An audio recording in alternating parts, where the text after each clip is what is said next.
આરોગ્ય વિભાગના 29 સંવર્ગની 2800 એટલે 2804 જેટલી જગ્યાઓ માટેની જાહેરાત આયોગની વેબસાઇટ ઉપર મૂકવામાં આવી છે અને આવતીકાલે બપોરે 1 વાગ્યાથી ઉમેદવારો એમાં અરજી કરી શકશે.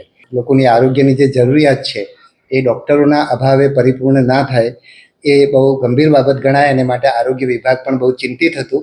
એને ધ્યાનમાં રાખીને આયોગે એને પ્રાથમિકતા આપી અને આ તમામ જાહેરાતો એકસાથે 29 જાહેરાતો બહાર પાડવામાં આવી છે. એટલે જે આરોગ્યનું શિક્ષણ અને આરોગ્યની સેવાઓ જેને વિપરીત અસર ના થાય એ માટે થઈને આયોગે એને પ્રાથમિકતા આપી છે અને આવનારા સમયની અંદર એની પરીક્ષાઓ ઝડપથી થાય એ માટેનો પ્રયાસ કરીશું. પણ પૂરતા ઉમેદવારો મળતા ન હોવાના કારણે ઘણીવાર આ જગ્યાઓ ભરી શકાય નથી.